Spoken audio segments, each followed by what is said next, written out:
Hey guys, in this episode I am joined by Michael Julian, the founder of the popular page Festival Advisor, whose work in the festival and dance music industry spans over 20 years. MJ has most notably worked with Electric Zoo, Made Event, and Awakenings as their head of marketing, and is now the head of ELROW's North American division. Needless to say, MJ brings a tremendous amount of experience and wealth of industry knowledge to the podcast today, so get excited and let's get into it.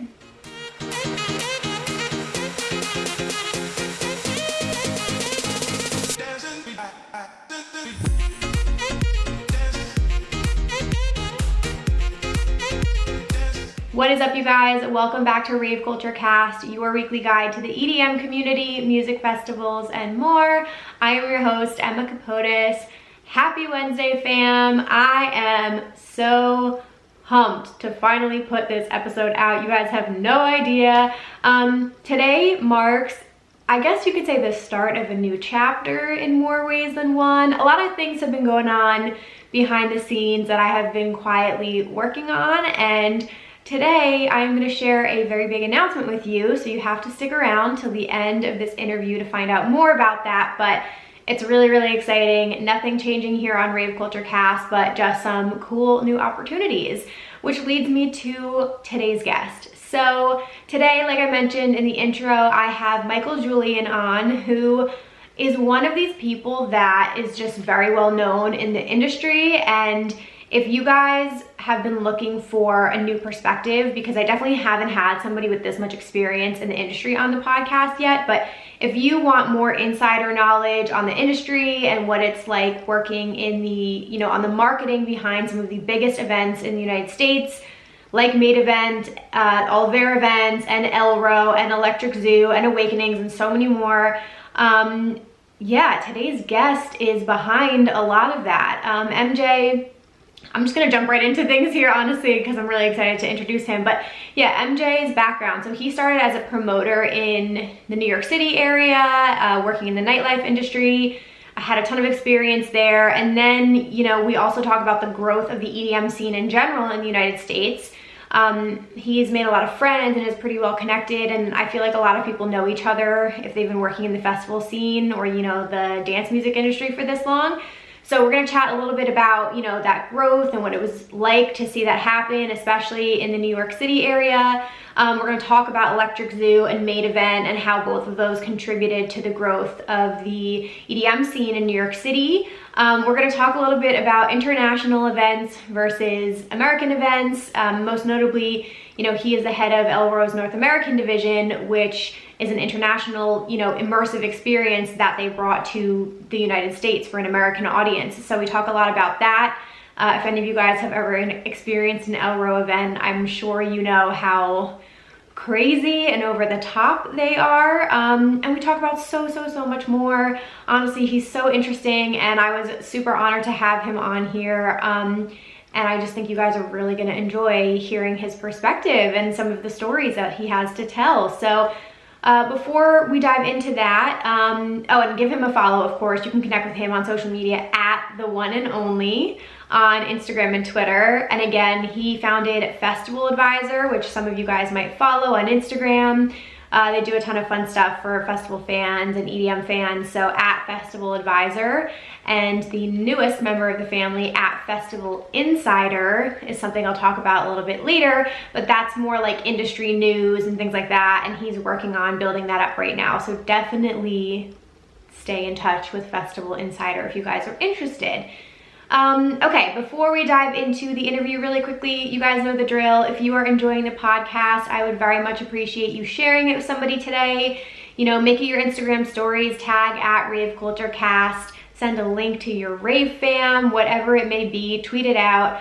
And of course, you can always rate, review, and subscribe wherever you like to listen. That is all so appreciated. And lastly, come join our family. We have over 500 ravers and music festival fans in our Facebook group.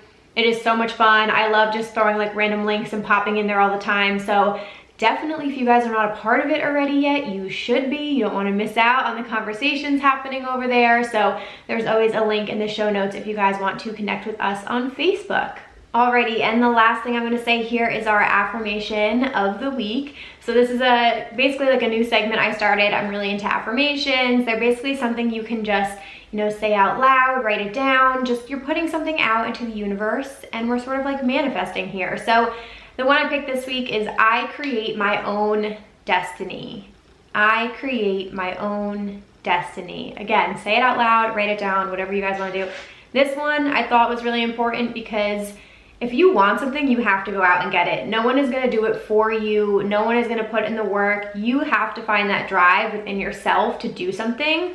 You have to take risks. You have to make yourself uncomfortable because that is where you see actual change and that is where you see things happen. So yeah, a lot of that kind of plays into today's episode, but my affirmation is I create my own destiny. So get after it this week, you guys. Go after what you want, create your own destiny, create your own dream life. It is possible if you put the time and energy into it. So with all that being said, please join me in welcoming MJ to the podcast. Again, go connect with him on social media at The One and Only. So to kick things off, first off, welcome to Rave Culture Cast. I am super excited to have you here today. I have a couple different topics I want to dive into today with you that I don't think we've covered on the podcast yet. But, and we have a very exciting announcement to share at the end as well. So everybody stick around. I'll just tease that now. But to get started, could you do a quick introduction to yourself, who you are, where you're from, what you do, and what you're passionate about, just to get started? Yes, I can try. My name is Michael Julian. A lot of people call me MJ. My full name is actually Michael Julian Kavadlo, but I came to New York in 1992 from a country called Belarus, and nobody could have pronounced my last name. They tried, and they couldn't write it out either. It was always misspelled and mispronounced. My father's name was Julian, so at some point, I just said, okay, you know what? I'm just Michael Julian. And that was kind of when I was still a kid and, promoting, and it just kind of stuck. And I got to the point where I don't even know which paperwork has Kavadlo and which doesn't anymore. So I had to kind of regroup when I got to my 40s, like, wait, I got to look into it. But yeah, I came with my family to States when I was 13 or 14. Okay. We settled in Brooklyn, and I grew up in Brooklyn. When I was 16, I went to Limelight, and that was kind of the beginning of the club scene for me. I really loved it. And, I wasn't a club kid in high school, although I've gone a few times. It was really as soon as I graduated high school that I started frequently going. And I've gotten to this place where I just loved it and I didn't want to do anything else. And the question was like, okay, well, how do I do this and work? Or what school? And so music has become my passion. And then that turned into the real passion, which is make parties for people to go crazy and have a good time. And that's really addicting. And that's why at 43, I'm still doing it now. Mm-hmm. That's awesome. What made you initially because you started as a promoter, correct? When I was in high school, I threw a party at the Jewish catering hall with a couple of friends. I remember with the black and white flyers. So that was kind of my first step. But the real first push was when my friend Tony Versus have invited me to work with him and run guest list and Tunnel and Sound Factory and other clubs. Mm-hmm. By then I was already, I think, 18. So, and I've done some events myself with friends in Brooklyn. Of course, it wasn't electronic music. I was just music. And it just kind of started and never ended. And the funny thing is, I'll never forget when I was like in my early 20s and we were doing really well. By then we were running this club Exit, which is what Terminal 5 is now. Mm-hmm. And honestly, we were making more money than I could ever imagine. as like 19 or 20-year-olds. But I'll never forget, there were like 32-year-olds, and I was like, shame on these dudes. Like, they're all like, what the hell are they still doing in club world? Right. That's like embarrassing. That's how my outlook was. But as the time went on, there was a lot of evolution. Like, it's evolved from me running guest list. That didn't go much. That wasn't what I really wanted to do. What I wanted to do was build a team. So I built a really big team. I was lucky enough to have partnerships with some really great people. And, we were really close friends back then. And so a lot of promoters, we weren't really fighting, but we're actually teaming up and doing parties together. And as a result, there was a lot of really successful residencies in New York that lasted for a long time because everybody was all in it. Mm-hmm. And, in hindsight, some of these guys that were there still with me, they're still doing it now. Some are in Vegas, some are in Miami, some are in Europe. But it's just nice to see how everybody stayed in the game. Just only really proves how much we loved it. And, it wasn't done for money. It wasn't like 10 years ago whenever the EDM boom started and everybody started rushing to it, like, oh, there's money in it. Yeah. We didn't, that was not for money. I mean, we were making money, yes, but that's not why we were doing it. Right.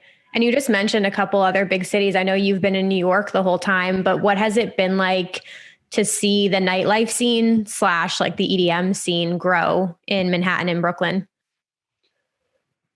Oh, it was, it was such incredible up and down in New York. I've been very lucky to be involved in events in many other cities as well. So I've seen the evolution, like in Vegas, for instance. When we were doing shows in Vegas, there's a guy, Chris Rita, who back then launched a company called NYC and a Move. And the idea was we were going to like Vegas, Miami, Cancun and doing parties for New Yorkers. And back then, this is before the trend kicked back on traveling. So it was a big deal. I think a lot of these New Yorkers only went everywhere because Chris and the team that he had around him with me and many others pushed people to travel. So, in Vegas, I remember we were doing events. There was nothing in casinos. Casinos were very against it. Casinos' mindset was like, you can't have a club inside of the casino because then people are not gambling while they're drinking. Okay. Yeah. So it took them a long time. And people that knew what they were doing, including Alex Cordova, who was one of us here in New York from those partnerships I told you about, to come to Vegas and kind of settle in, and then it changed. Same in New York also. I remember when I just started, parking in Manhattan was not possible. You couldn't park. It didn't matter. Wednesday, Thursday, it was just no parking anywhere. It was alive at all times. And, I can't remember at what point it went up and down. After September 11th, there was some downswing for sure. But then suddenly by like 2004, 2005, all the smaller clubs opened up. And there were blocks in Chelsea where there were like 6-7 venues on the same block, where Twilight used to be, where Original Sound Factory used to be. That became Spirit, but the Bungle 8 was across and Kane was there. And then Crowbar built on top of Twilight's garage. It was all on the same block, and there was more. So, we went from nowhere to park to kind of empty-ish to like back again. People walking around with sandwich boards, promoting parties, like Manhattan was again buzzing, to then again completely dead. And there was more hip hop, tables, VIPs, electronic music. And we used to have a lot of clubs in Manhattan, in New York. And then just everything disappeared. And Pacha literally stayed as the only dance club that was consistent. Brooklyn scene then kind of kicked off, and there was always a Brooklyn scene, but I think when Nicholas Matar went and opened Output, and then Jen and those guys opened, I forget what it's called now, across the street, that kind of boosted the Brooklyn scene. But the scene in New York for that music, for house, it wasn't big. Like you couldn't have an Output, then their club, and then another 3-4 parties. There wasn't enough people in New York to sell them, which is crazy now. Yeah. Mm-hmm. And then, the EDM boom came. Yeah, and Electric Zoo was doing great. The festival was doing great. EDC came to New York. But even then, the clubs themselves, it was never like, today's Friday and there's 4 big shows in New York. No, it was like one show, Right. So the club scene wasn't catching up to the trend. And then Billy from Brooklyn Rush came, and I think if you build it, they will come is real. And I told him this since beginning. I'm like, dude, this is gonna change New York club scene. Yep. Just because we need a venue. And that's exactly what happened. Right. And we were able to come in as main event and produce so many shows there in the past 18 months before pandemic that I don't know if we've ever produced so many shows as made in that period of time. And that was because people just wanted to go. Like this music, it was just, coming up, and the house music and EDM kind of became different EDM. It was a better sound. And yet, right pre-pandemic, New York got to be in the best place I've seen it in terms of electronic music and nightlife since those glory days that probably ended in the very end of the 90s, Right. Yep. And I think New York was ready to have multiple venues and have them all sold out and finally be in a place where like, hey, there's 7 shows on Friday and they all are doing well. And that's what we've been waiting for. So this wasn't a very timely. And, it's been sad to watch some people not only obviously lose their loved ones, but also are not able to stay in this industry anymore because of the lack of jobs and everything that's happening.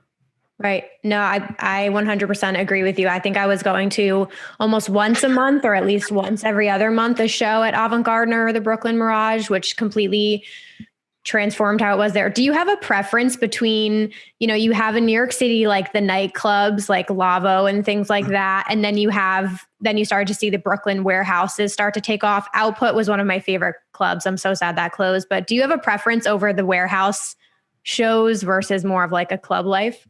It's not a preference. It's just that you can build a different experience. So if you walk into a warehouse, you can imagine things and create a show, right? If you do it in a club, it's the same setup. And again, in case of Avant Garden, I'm lucky to have the venue in New York. I speak to my friends in LA and they're like, we wish we have a Brooklyn Mirage in LA. Like, it's a really rare space. But yeah, the warehouses are always fun because you can transform it for different artists, different, brand, while the clubs are clubs. With that said, when we just started out, it was all club nights and no one's ever complained, including myself, So it's 2 different things. It also depends on people. Like you said, some people like me, in my clubbing days, like everybody knew where to find me, whether it was a Thursday or Tuesday or Saturday, depending on what time of the night or the morning, they knew where it was. It was like a system, Friday early, we were at Roxy, and then we would go to Tunnel for after hours, and then we would be, in the Sound Factory on Saturdays, but at 2 p.m. we would be at Twilo, and by 9 p.m. we would be at after party, and if we were still breathing, by Monday we were elsewhere. And it was just like a system. The New York club scene was just impeccable. It's nothing that can be explained by words, and those who live through it, they'll understand it. But we didn't have much warehouses or piers or parks or nothing like that. At that in that era, before there were people doing things on the island. There were raves on Randall's Island many years ago. It just mayors changed a lot. Giuliani came in and made a lot of changes. So the people changed, the generations changed, the music taste changed. It's crazy to see this, up and downs and just changes. Because like to me, in my head, I'm always anybody that I ever speak to. Generally speaking, my brain thinks they're older than me. I'm like a kid. Yeah. always. Like, it's very hard for me to ever make a conscious understanding that I'm older than anyone, you know? Right. I'm like a kid. But it's a fun environment to be in, though. I mean, I don't think you've mentioned this yet on the podcast yet, but what is your favorite type of music now, or type of EDM? And do you go to shows for fun, or are you pretty much only going to shows when you're working now? Well, my music has always been house music, but I love a lot of different genres of electronic. Mm-hmm. As the time went on, an understanding of what is house music became very like iffy. There's so many subgenres of anything. Mm-hmm. The better music for me has always been like a deeper house. So we're talking like a Dixon and Innervisions. Mm-hmm. Those vibes now is a lot popular than it once was, you know. But Yep. I will groove to any house techno music. I like it. It's just a matter of how long am I gonna be you know, into it. But Yep. you know, where we are, if we need a break, we go to a green room, we hang out. You know, the beautiful thing about house music, and it covers a lot of electronic, but it's specifically in house music. Mm-hmm. When I'm in a green room, when I'm backstage, when I'm with my colleagues and peers and friends, I see the same people I saw 15 years ago, 10 years ago, 20 years ago. To me, Right. you know, it's like same family. It's insane how that means the world. Like, you go Mm-hmm. to, you know, and you have your kind of schedule. To your question, I don't really go to New York shows anymore unless they're hours or it's a very good friend Right. I'm inviting. I just simply can't. There's 2 kids and there's a lot of travels, but I Mm-hmm. still travel to the festivals. Yep. Even though it's not as much as before. You know, my favorite one of all for travel was always BPM, and you know, but now, you know, Awakenings. I absolutely love Awakenings in late June. I mean, it's just such a great experience because it's outdoor. It's 8-9 stages. It's all house music, and you come in there, you already know you're gonna see every friend you have for like 20 years from all the countries, and you're gonna hang out with them. And you know, you're gonna go to Time Warp in April, and you're gonna hang out with them. And you know, I can't go to Ibiza too often these days, but I try to go for open and closing parties. And again, you go in and you see all your friends, and you have your dinners. It's like having a very extended family worldwide. Mm-hmm. We all stay in touch.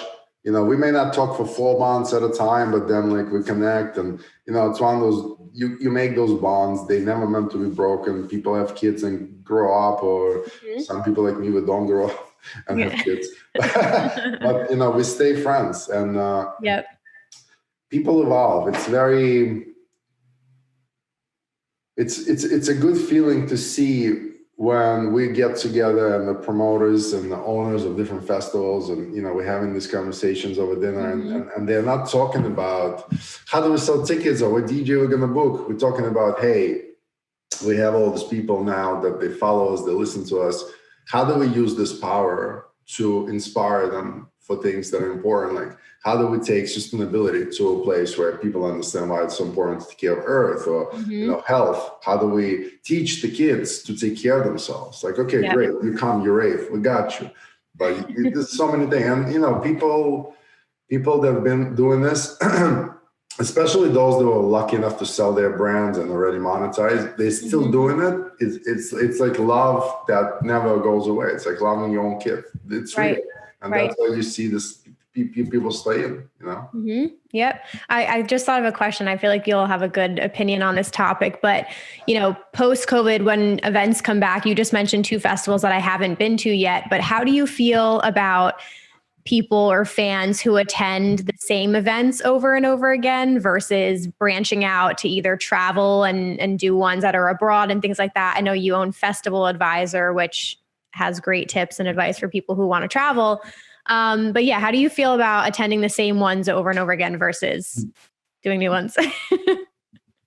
It really depends. So like for me, I will be attending the same ones. Yeah. I will have 1 year where I'll make Time Warp, for instance, and BPM, and another year instead of Time Warp and BPM, maybe I'll go to Boom and Sunwaves, you know. So I have like rotating schedule, but it's me now. If I was 25, right, there's no doubt that the best way to do this is to go to different festivals all the time. There's an enormous amount of festivals from Vietnam to Thailand to Russia to Australia. I mean, and everything in between. Europe. I mean, like the whole season is all festivals everywhere. That's why a lot of artists, especially house music guys, they don't take gigs in America, is because they have like an after party in Austria at 9 a.m. You know, 1 p.m. they go and do the festival stage somewhere in another country at 5, and then they fly to Ibiza and do a night party. It's all there. It's like nonstop. If I was 25, I would try to experience more, because it's not just the music, right? It's the culture, it's the scenery, it's the food. I'm a big foodie. So for me, that was always a big reason why I traveled to so many places. Like going to the best, most tastiest restaurants was a part of my excitement. It wasn't just the festivals.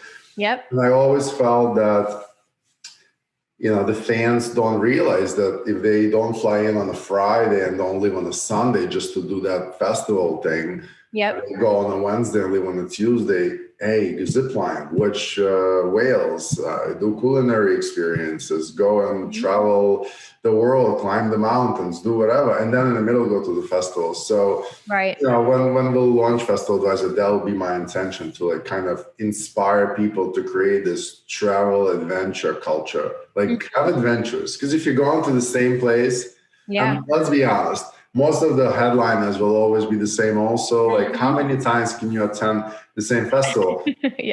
Being an organizer, it's very hard to say, because we want everybody to come back. But the truth is, I'm not saying don't come back. I'm just saying this year you went here, next year go someplace else. The year after you can come back again. You know, it helps everyone, because I think it grows this overall scene, and it gives people an ability to really live their lives and experience more. And I think that ultimately will lead to more people loving the festival life, loving the travel, loving the cultures.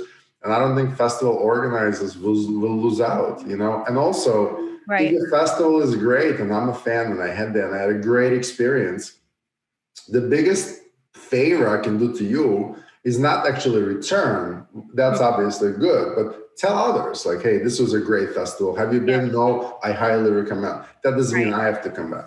But as you know, the family vibes of friendships, and you want to see the same faces, that matters. So, you know, I think this is something that it depends on a lot of factors, on your groups. But yeah, I would inspire people to get together and schedule some years ahead, even do the wish lists, where you want to go, with intentions like, hey, I've never been to an Asian festival, let's go and see that. I've never been to Australia for a festival, let's go look at kangaroos while we dance, right?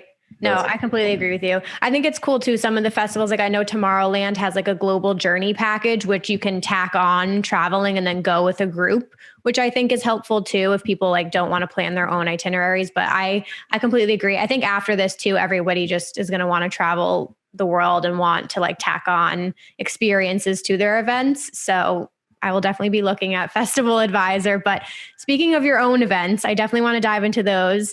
I guess we'll start off with New York. You've worked with Electric Zoo over the past 10 years. So can you talk about how you've been involved with Electric Zoo, and if you have any favorite memories or specific years you particularly enjoyed? How I got involved? Well, me and really good friends were involved in a lot of different venues in New York. So at some point we were running a club called Spirit, which is actually the original Sound Factory, and then the Twilo. And Mike Binger and Laura De Palma, who were the founders of Made. I knew them, but we didn't have like a real relationship. They came in and they started doing Friday nights there, and me and the owner of the clubs kind of had a fallout. And so I went to Kroger next door, was my friend, all my friends working there. Those were also glory days, to be honest. This is where after September 11th, finally the scene came back. This is like 2004 maybe.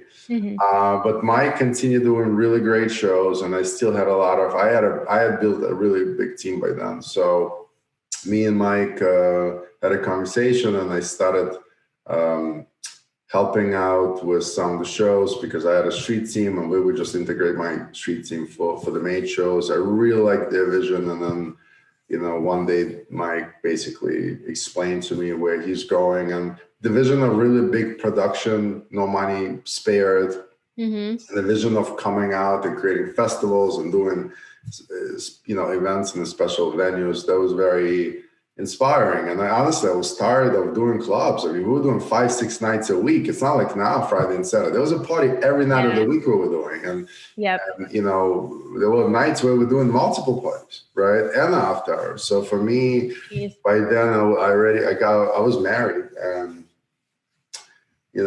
I felt like everything was getting out of hand, and, I was already, I was probably in my late 20s, I guess. Yeah. Oh my God, the time flies. And, I have spoken to Mike, and, I was working with Mike and Laura on those shows. And then one day there was a Danny Teneglia event, and one of my promoters lost a lot of tickets, and it was like, it was a substantial amount of money. And me and Mike had that conversation, and we had to sit down. I had to explain him a few things. And he didn't know, I guess, how big my team was. And he was like, wow, what can we do together? And so, they were already doing great. Honestly, they were probably already on top of New York. And then I came in, and that's when we started doing a lot of Pacha shows was made. And then Mike and Laura started picking up those venues I was really looking forward to. So we did McCarran's Pool. I remember we did Armin and Buren in McCarran's Pool. We did that pier where Titanic was going to dock on the west side. I forget what it's called. Okay. We did Paul and Dyke there. They did everything Tobacco Warehouse. There's a lot of, we were doing a lot of Midtown venue. Oh my God, I'm losing my mind now, where we did a Sleep of Trance. I remember doing Roseland, it was called. We did Above and Beyond. I'll never forget that Mike and Laura were really great. And Mike had that system where, this is pre-major big data or internet days, where he kept the sales day by day of all the shows. And I remember we had Above and Beyond for Halloween. And I think we were using street teams a lot and borrows a lot, which wasn't what Made was about before I came in. Okay.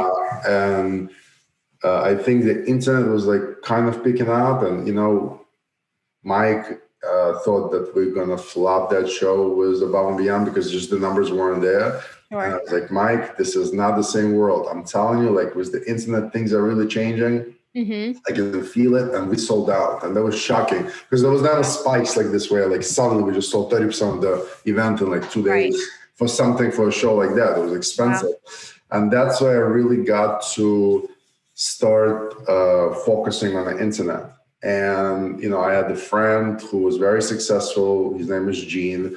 And, he totally welcomed me into his organization. So while I was doing the club stuff was Made, I was learning internet back then, but digital marketing and things like that. And what has happened is I've really, really quickly managed to understand how much of a difference this can make.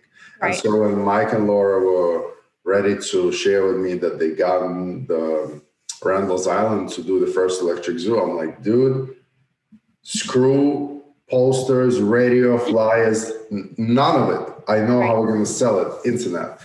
And, they trusted me. And they've put their faith in me, and really we've moved the budget from things that everyone else was doing to things that no one was doing. We were running YouTube ads. We were doing retargeting campaigns. Mind you, neither Facebook, nor YouTube, nor Google offered retargeting, but we were doing it. We mastermind how to do Facebook ads from the DJ before the pages there was no pages. So we had to contact, I think it was Paul Morris helped us with Tiesto, where they had to add our email into his personal account so that we can run the ads from him. That is that long ago. But back then, no one was doing it, and things just picked up, and we started focusing on video content, and we were doing things that no one was doing. Okay. And I think that's how Electric Zoo really grew. Yep. Wow. We were able to have a reach, and I remember especially first few years, the amount of people that were traveling to New York for Electric Zoo was insane because there was no festival in Baltimore or nearby cities or Boston, Philadelphia. Right. Yep. So everybody came, but also a lot of people came from other states. So it was fun watching it grow. Yeah, for sure. Oh my God. And then cut to the last few years, say like, 2016 through 2019, is it more difficult to sell tickets now because there's so many festivals, or, the interest has been growing? Is it still, I don't know, like, how do you approach ticket sales in more recent years? It just depends on a lot of variables. There's no doubt how much important the artists are. And everybody can say, hey, it's a brand, it's a experience, and it most certainly is. But if you take all the headliners out, you're just not going to be able to compete with another festival. So all the festivals kind of keep up the lineup according to their attendance. And if they have the right talent for their DNA, they can sell well because the market is significantly bigger. So even though, there's a lot more competition, there's also a lot more people that are willing to travel and pay this type of money and really, really engage festival fans and they want to go. So the pool of people, so to speak, has gotten much bigger. The way people choose the festivals, these days, there's a lot of factors. People love new festivals, but also the OG festivals, the guys that have been around forever, they get respect and people always go there. You can't trick people. Those days are over. If once upon a time, there was all these tricky ads, we're the best festival, none of that matters anymore. Press matters a lot less. Whereas once upon a time, press was used to promote festivals. Now press is really to cover and preview festivals. So it's all proper. There's no like sponsored stories about how amazing one or the other festival is for people to go. I think it's in the best interest of all promoters is just to provide the best experience for the fans, because that's what makes them want to come back more and more and more. And it makes everything bigger. I think that there's so many different electronic music genres and subgenres right now that there's place for everyone. And of course, look at the artists. I mean, once upon a time, it was impossible to break artists through in 5 years, maybe, right? On a really big scale. Now you can do it with 3-4 big songs in a matter of months and become a star on the internet. And especially if you have a personality that the fans love you for, you can skyrocket and become a legend overnight. So trends change. Some artists come out of nowhere and, some festivals book them and pay them a lower fee and then promote. We market festivals basically all year round. So Electric Zoo is over. We're already marketing the next year right after. So if we have a talent and this artist makes 4 big tracks, by the time we are at Electric Zoo, this person is helping us a great deal. So it's important to be visionary also on talent and not just get the big guys. But mix and match and make sure there's sound for everyone, and also make sure there's this X factor artists that are like, you believe in them and you think these guys are going to have a big year.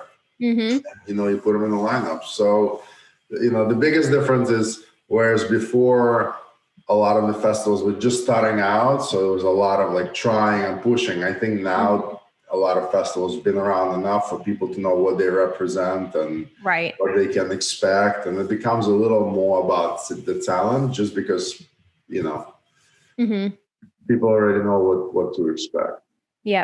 I mean, do you think, well, obviously like social media plays a role as well too, and like word of mouth, because now, we know how hard you guys are working to make it the best event possible, but then you have, festival vloggers or people who are capturing what the event looks like. And I feel like people are now looking to those people to see what the actual event is like, or reading online afterwards, like a review of the festival. So how much do you think that plays a role in everything as well? I think it makes it harder.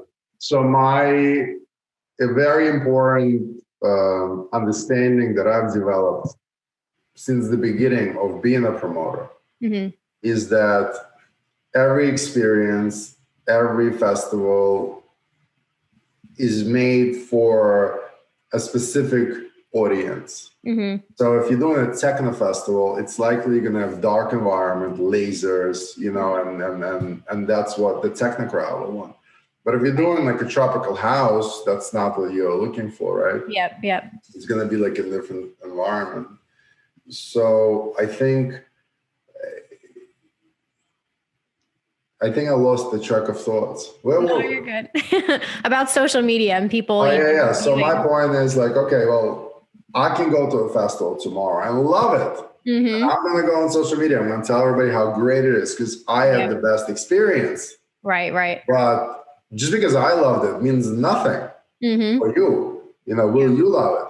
So I think, the point that I was trying to make is one festival can be loved by someone totally not loved by another. Right. And I think the best thing for the promoters, and that's what I do and I'll continue doing it, is focus on the demographic, on the audience that you created this festival for. If you created this festival for, house and techno music, make sure that the experience constantly evolves and gets better to what their interests are. And you know what that means in production, you know what that means in terms of talent, you know what that means from, even marketing, right? Yeah. So,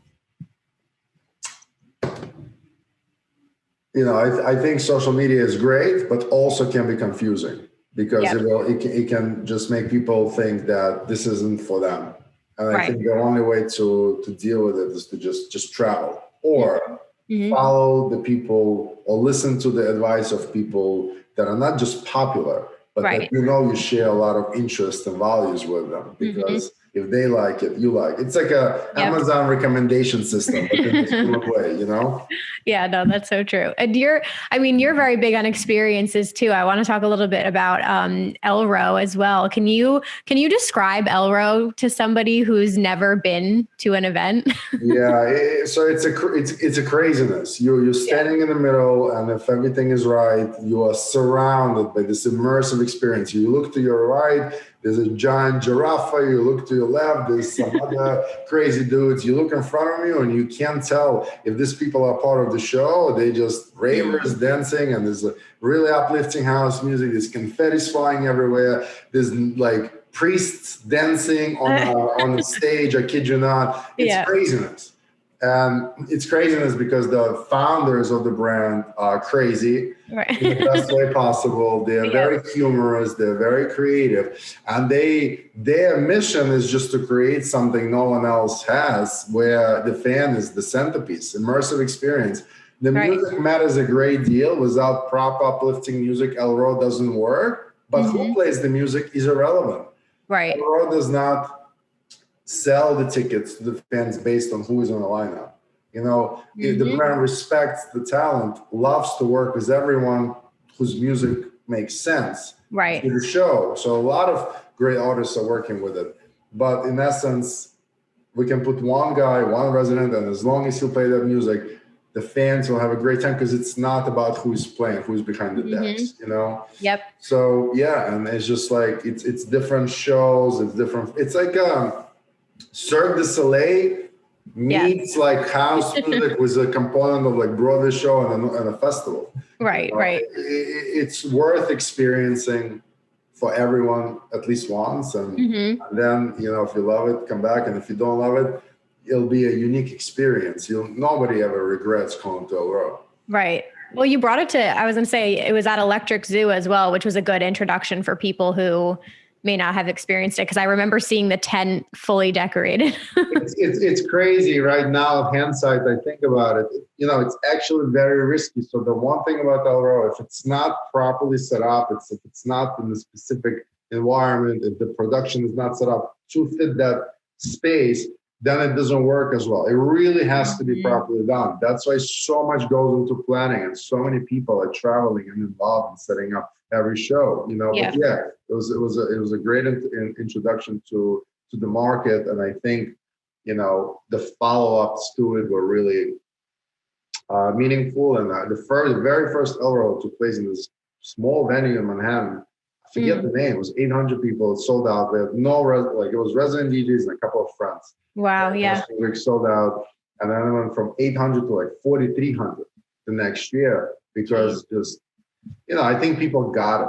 It was like a lot of people tell me, "Oh, it's never going to work in America. It's like a circus, in America. You need to have like big DJs playing. If it's not the DJs, no one's going to coming." And I'm like, "I bet you differently." And so we've grouped up and we said, let's take this chance. Let's produce proper shows. Let's spend the money. We lost some money. But we've showed the fans this is what ELROW is. Yep. And we had some hiccups. We were supposed to be the first show at Avant ever, like Avant Garden. Yep. 2 weeks before, Billy, the owner, called me. I love him, but he told me, MJ, we're gonna have to move it to the warehouse. And I was like, but you told me it's not gonna be moved. But he did his best. And then him and his team produced the show with us. It was just amazing. I love that warehouse. I'm so happy that it happened there. And then we went to Avant Garden in April after that November show, and we ended up being the first show at Avant Garden anyways, because we couldn't open all this time. So it was great. And, those guys for ELROW have been great partners, that Billy and Kenny and, Greg, and then the Diet team. That's a great venue. And we're so happy to work with them. Also, with Made Event, it's, we're able to bring in so many artists that I don't think we would be able to bring to New York if it wasn't for the club, Yep. Made Events evolved, and he's having, great success. And, I think New York, once we will deal with pandemic, I think New York will come back to the days of its glory. I really believe that. I mean, I think people have formed this really, really strong foundation. And even though we're on pause right now, I think they're eager to come back.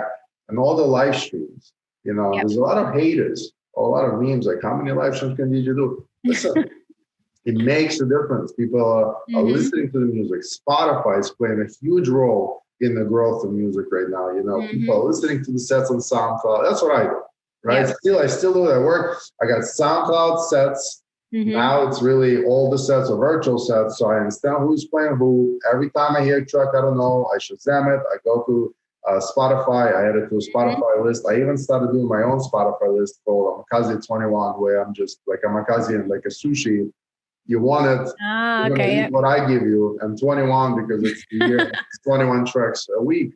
But like, I want to help people learn new music. I mean, right now, electronic music is at its best. I've never seen so many really strong genres that I can see people from different audiences enjoy. Like this house music that I think bass heads will enjoy now, and vice versa.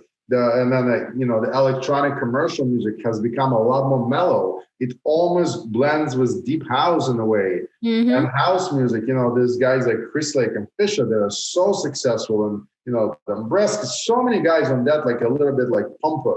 And then there's guys in Ibiza who thought that their sound is cooler. But no, now it's really coming together. It's I think once we deal with pandemic and the vaccines are distributed and it goes away, I feel this is going to be the biggest comeback of all times. Yep. I 100% agree with you. I think so. And I think just in the New York area, well, I'm curious, I don't know how much you've dealt with this, but do you have an opinion on why there haven't been any drive-in events in the New York, New Jersey area? Okay. Well, let's break it down. There's not that many teams in New York who would produce those events. Yep. Full transparency. They're not easy to produce. Yep. In terms of cost versus revenue, and when the government didn't step in and didn't provide any help for the venues or for the promoters. Yep. And already promoters and organizations that produce events had to furlough and let go of a lot of people, taking a financial risk to lose more money. It's not as easy as one would think. You're gonna lose money and what? Let go of other people, lose more people. Yep. So I think, I think everybody wants to do them. I know we want to do them. With Made Event, we looked at a lot of options. I know Mirage guys looked at options. It just, there weren't anything viable. And there were huge question marks because you can go plan everything out, pay for everything. And tomorrow, Governor Cuomo, who I actually think have been doing a great job, will come in and say, sorry, guys, you're not opening up. Right. And then all of that goes to shit. Yeah. And then this whole conversation of opening up and not opening up. I want the shows back. Like, this is my life. Never mind the income and all the money I lost in the same time. I don't want someone's grandma to die. Right. Right. So I want to be very responsible in the way it's done. And I was hoping for the government to come in and figure something out. But the reality is, I don't know if they can. But the good news, it's behind us now. And I think the future is very bright and they get taken care of. And there was some shows that were created. Elements guys did some really awesome things up, vocalizing and those camping. And that was safe. And it was double testing. And it all worked out. Nobody got sick afterwards. So I think next few months, as things get better, I think some of the restrictions will be lifted and maybe the bigger shows won't happen. But I think there'll be some flexibility, maybe some open air shows, smaller shows will happen. And there's a lot of great promoters, Thomas in Arizona and many other, Insomniac did a lot where, they do whatever they can. They do pods, they do, in UK, Patrick Topping did a lot of stuff. I think we have festival guys did a lot.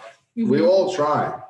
No, I appreciate your opinion on it. It's just, I agree with you. I think people think it's like so much easier to produce than it is. So it's good to hear your thoughts on that. And I think New York has just been tricky in general. I mean, I've been attending music festivals since I was 14 in the area. And I know there always seems to be an issue with locations. Like Randall's Island is the area that has Governor's Ball and EZoo, but I know EDC New York didn't return. I used to go to this rock festival for like 8 years in a row that ended up having issues with, I think it was Citi Field or MetLife Stadium and stuff like that. So I don't know. Is there an issue with space and locations as well for larger scale festivals?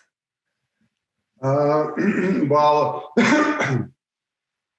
it's a lot of different things. A lot of the bigger areas are public properties, like they belong to government, like Department of Parks. It's not as easy.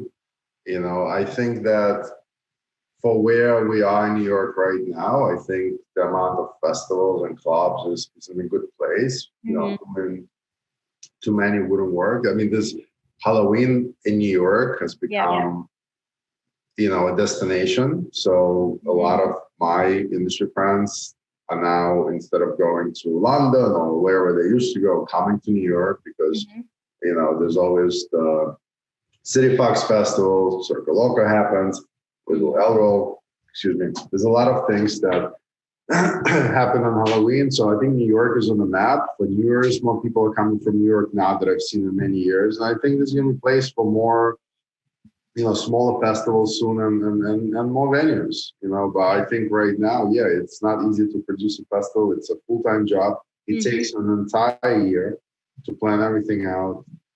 And, you always have to pray it doesn't rain, as God forbid something else happens. It's a big responsibility, financial obligation. And it's only a handful of people that can really do this.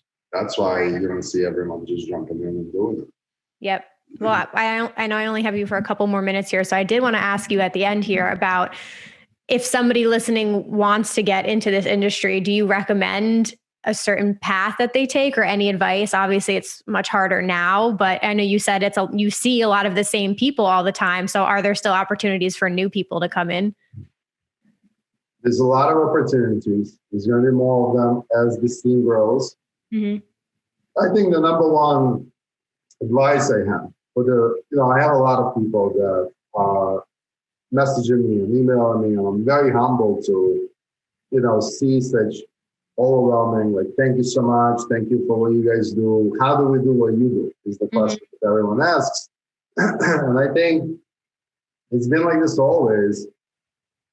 It's a sector, it's an industry. You have to come prepared. You have to have a certain skill set.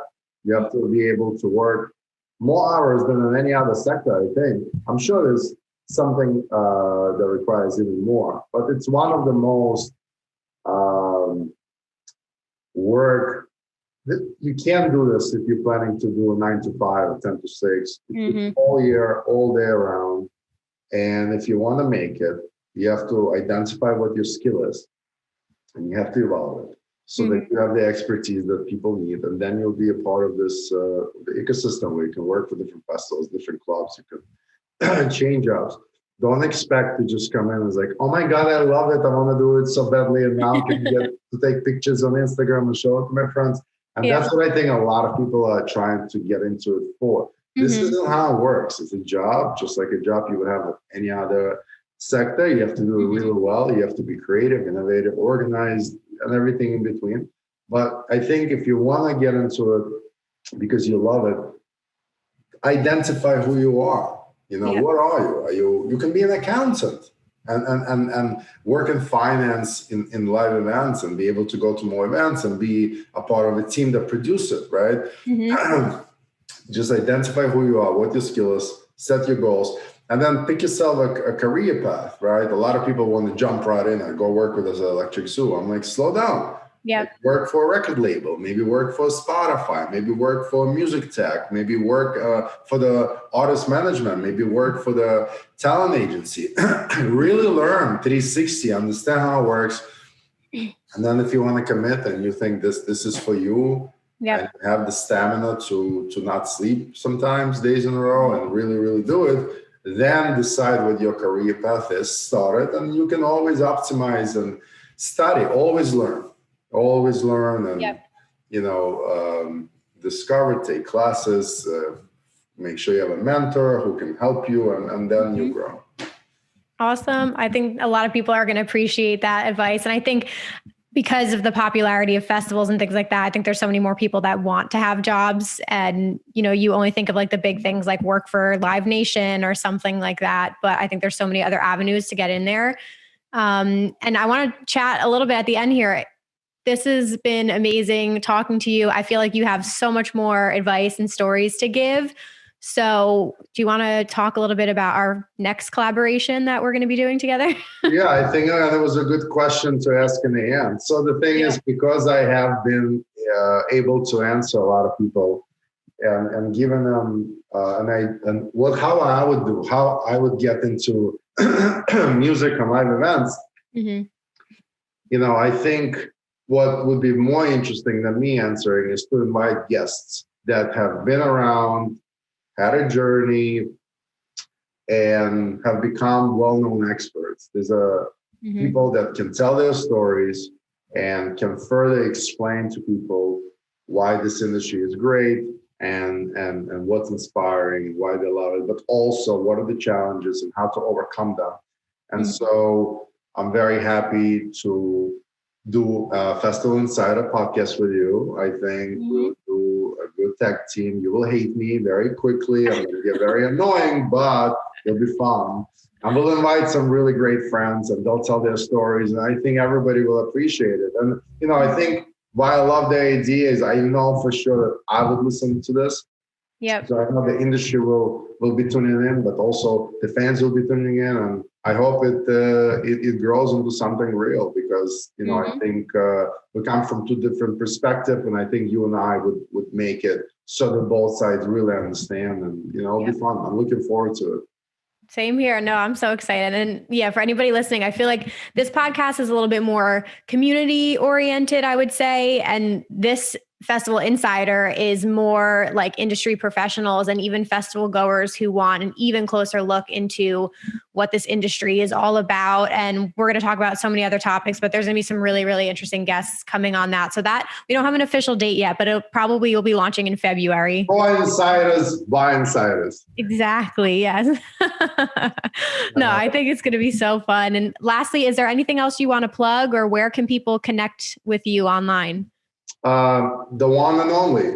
That's my Instagram and Twitter. And, I'm always happy to respond. But if you guys are not getting a response right away, just please be a little bit patient. I do take a day out of the week and go through them. And I really want to thank everyone for support. That's one thing I've been really blessed with. Not just my colleagues. We have the best team ever. Joey and Dimitri have been with me forever and ever. And I love them. They're like brothers to me. And I'm very grateful. There's a lot of ups and downs, but I'm very grateful for all the opportunities that I've gotten. And more recently, of course, I'm happy to have a partnership with Made Event Electric Zoo teams and be a part of that still is important to me. And of course, ELROW is my passion. And I can't wait to get back so we can do a lot of it. And I invite all of you to attend an ELROW show and have a shot of 1942 with me and come to Made Event shows and Electric Zoo. And, we are launching a lot of projects to help promoters market the shows and book more interesting talent and understand their audiences. And then we'll also be launching new projects to help the fans to experience festivals in a better way, and not to miss pre-sale. Lots on the way. Lots of news to come. I'm sure we'll talk about it more in some of our podcasts as well. Yeah, of course. No, thank you so much for your time today. I will be linking a whole bunch of things in the show notes and everything so people can connect. Yes, stay tuned for Festival Insider Podcast. It's going to be awesome. MJ, hang tight. Everybody else, I will be back. Happy New Year. Bye. You're the bestest.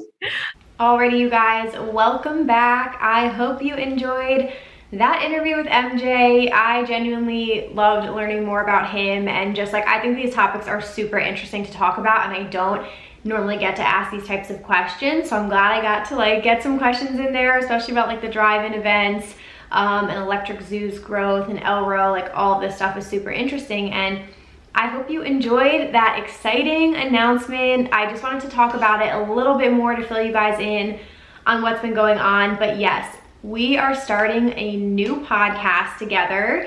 Rave Culture Cast is going nowhere. I'm still doing this every single week. There is no change there. But MJ had reached out to me. I am super honored that he wanted to work with me and wanted me to co-host this with him. I feel like there's a lot of trust behind that. And I'm super excited. And so basically it's going to be the Festival Insider podcast. So again, Festival Insider is basically your inside information more into festivals and the industry. So, we're still working out a lot of the details. I'm not sure if it's going to be weekly or bi-weekly, but we are going to have some incredible interviews with industry professionals, artists, influencers, people really involved in the industry. We already have some amazing people lined up. You guys are going to die. So it's going to be so exciting. I'm super nervous, but I can't wait. This has been such a huge opportunity, and I couldn't wait to share it with you guys. I think this is the first place I'm really talking about it, so that's exciting. A little news for Rave Culture Cast. But yeah, so I think of Rave Culture Cast to me as this is a community-based podcast. I started this for the rave community and for the EDM community. I wanted to talk about topics that we all think about and we all relate to, and I also just wanted to have people in the community, other ravers, business owners, artists. So it's definitely way more, community oriented. And then Festival Insider is going to be way more industry news and information and professionals, people who have been working in the live events and EDM industry for years and years and years. So yes, if you guys are a fan of this podcast, definitely go check it out. Again, right now you can connect with us at Festival Insider is a great place on Instagram, and there are so many more things to come with socials. I'm sure we're gonna have a YouTube channel at some point, so just stay tuned and bear with us while we work out all the kinks and get this thing off the ground. But thank you in advance for listening over there. I, again, am just so excited about this. I feel like it's a whole new chapter for me, and I can't wait to work with MJ on this. So I feel like that is gonna be super exciting and open so many doors. So yeah, I'm very pumped about it. Okay, let me jump into EDM news, you guys. I have a couple things to chat with you about. So first off, this was something that carried over from last week, but Zoo, any Zoo fans out there, he teased that a new album is coming this year. So I don't have any dates announced just yet, but nothing is better than new Zoo music. So I'm very excited to see what he comes out with. Okay, a couple festival announcements, actually just one this week. Governor's Ball, if any of you guys are local to the New York City area, you will know that Gov Ball normally takes place in June on Randall's Island. It's the same place as Electric Zoo. So they just announced that they are moving the event. So it's gonna be this year, September 24th to the 26th. Same location, I'm pretty sure, Randall's Island, and it says new year, new dates, new lineup coming soon. So it says, rest assured, we are working closely with the city and state authorities to ensure a safe experience for all. For more information on rolling over your 2020 tickets or to request a refund, head to govball.com. So yeah, more on that as it all gets worked out, but we'll see. I would hope that New York can have events by September, but New York's been really strict throughout this whole time, so I'm a little hesitant to believe that, or Electric Zoo. We'll have to see what happens with it. but still just wanted to share that info with you guys. All right, any Porter Robinson fans out there? I know you guys are excited. I recently mentioned that he said his album was done, but we're gonna get a single. It's coming out on January 27th, which I think that's the day this podcast comes out. Yeah, I'm pretty sure it comes out today. So he has a new single called Look at the Sky coming out today, which is really, really exciting. And yeah, and we're just anticipating more music from him and an album coming from him. So I will probably talk about it next week after I've had a chance to listen to it. In other news, this was pretty shocking. Flux Pavilion came out and said that he is going to be venturing out of dubstep. So he said that on Twitter, and he said, I just don't really enjoy writing it anymore. I've spent 10 years exploring it, and now it feels right to move on. So very, very interesting. Again, I feel like if any artist wants to explore something new or go to a different genre or reinvent themselves, they have literally every single right to. And if they don't really love making music anymore, then they shouldn't make music anymore. So I'm excited to see what he does. I had the chance to see him live a few times, I'm pretty sure. And he made some waves in the dubstep industry and made some pretty iconic tracks. So I'm excited for his next new chapter, and I'm excited to hear like what he eventually comes out with. Okay, and the last thing I have is Grizz. I saw a whole chain of tweets he put out basically talking about future tour dates. So pretty much all he said is that he was having a conversation about locking in future tour dates. He said, we've been having these convos every week, but now we're starting to lock in some actual real shit, and I'm so fucking stoked. And this is all with like hoping / praying for the best. Everything could change, and after almost a year of massive disappointments, I'm okay with the state of flux. But also, let me just take a moment to be optimistic. And then he said, and no, they're not drive-ins, and no, it's not just going to be in Florida. So I think people are really, really excited about that. I mean, it's gonna be weird. Like, it's gonna be a weird transition, I feel like, no matter what, right? Like, as things start to open up and as more and more states start to have live events, I just feel like that transition is gonna be weird because now we're so used to not having shows. So everything is gonna be touch and go. I feel like we all just need to be flexible with anything. And that's just gonna be how it is for a while. And same thing for music festivals. So that is everything I have for EDM news. I've got some incredible songs to share with you guys now for my Song of the Week segment. Okay, we've been down a rabbit hole, fam. Let me just start out by saying that. I have a live stream set recommendation. I listened to Morton's live stream set. I posted it in the Rave Culture Cast Facebook group, so if you guys join that, you will have a link to it in there. It is so fucking good. I listened to it 3 times the other day. Like, I cannot stop. And it was basically all like his future rave project that he did with David Guetta. I'm sorry, but like that entire album is fucking fire, and the music they've been putting out is so, so, so good. So that set alone I recommend listening to. Let me see if I can find what it actually was for any of you not in the group. But the song recommendation that I'm really, really into from David Guetta and Morton is Let's Love, the Future Rave remix. Bitch, the drop in that is so fucking filthy. I can't even talk about it. Okay, this is the set. It's Future Rave presents Morton live at TES Studio 954. And it's from the YouTube channel. Is it TES? Sorry if I'm stupid. TES Studio 954. Morton's Future Rave set. So, so, so, so good. And then again, a single recommendation is Let's Love, the Future Rave remix. Turning to a completely different direction here, I'm also super into Lindsay Sterling's new song. So for those of you who don't know, I believe she's an electric violinist. I think I've seen her name on like Electric Forest lineups in the past, but her new song, Lose You Now, is beautiful. It's just like an emotional, heartfelt song, and the violin in it is like amazing. And if any of you guys can relate to this, if you're watching Bridgerton right now, or you just binge watch Bridgerton on Netflix, it's like a period piece in like the 19th century, but it's kind of like meets Gossip Girl, and it's like a little 50 Shades of Grey kind of. It's so good. I binge watched it 2 times now, the entire season. And they basically take modern music in that and then do like an orchestral version of it. or they make it sound like it's the 19th century, but it's like Ariana Grande and Taylor Swift and all that stuff. It's so good. Lindsey Sterling's new song, Lose You Now, kind of gives me those vibes. I don't know if it's just because it's the violin and it's kind of like a modern sound and it's still a little dancey.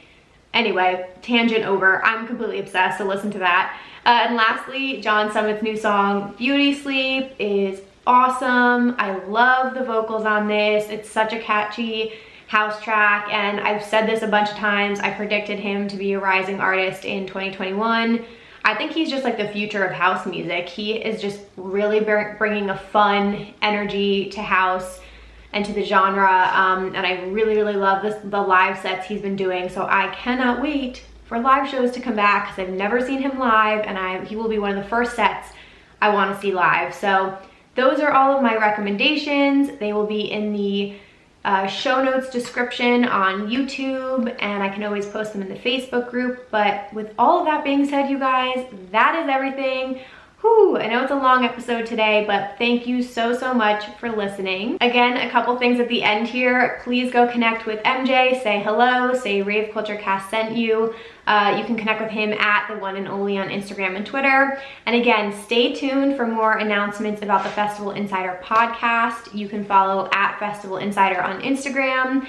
And of course, you guys, if you are enjoying Rave Culture Cast, you know, I don't really do any marketing for this other than word of mouth, so it is a huge help for you guys to make this your Instagram stories today. Send a link to a friend, you know, review on iTunes. It takes like 60 seconds to write a review, and I would appreciate it so much.